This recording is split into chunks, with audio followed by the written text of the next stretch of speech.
So I'm Melanie Eddy, and I'm a jewelry designer and maker. I'm from a really tiny island, 21 square miles, about 67,000 people. It's interesting to be from somewhere that's so small and then to be here in a big city with centuries and centuries of history and heritage. We're in my studio in the Goldsmiths Center, and I've been here now for over 10 years. As time's evolved, my approach has become closer to that of a sculptor in terms of the form.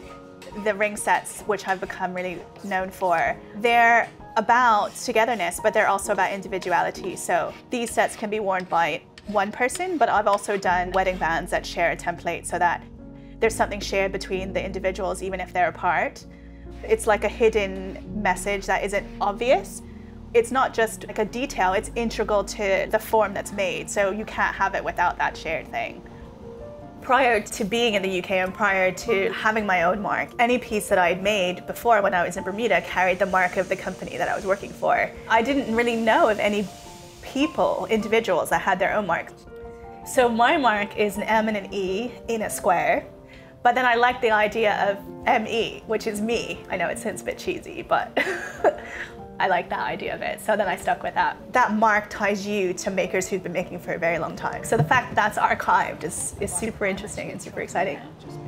In the archives of the Goldsmiths Company, we have 47 feet of sponsors mark records, and these go all the way back to 1697.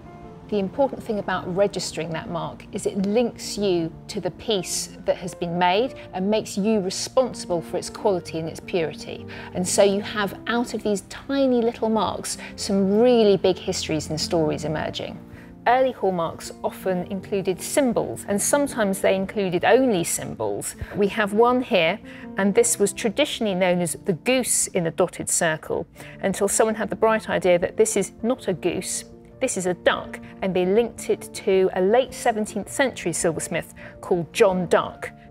The Platinum Jubilee mark is commemorating the Queen's Platinum Jubilee, so this is 70 years of her being on the throne. What makes commemorative marks different from ordinary hallmarks is the fact that they're celebratory. They're not part of the ordinary legal requirement to test for fineness and that guarantee of fineness. They celebrate important national moments. One thing that is interesting about the implications of including the Platinum Jubilee mark on your work is that actually I've had customers really excited about having a piece being marked in the Platinum Jubilee year, almost like a commemorative or celebratory piece. I actually was a little bit conflicted about it because as someone who's from a dependent territory of the UK, it's tied to some uncomfortable truths. It didn't feel right to not acknowledge it. And also because this year is also an interesting year for me in terms of what's happening with my own work. I've come back to my practice after a period of doing lots of different things. I have streamlined so that I can really focus on what I want to do with the work. So in a way, it's a significant year for me as well.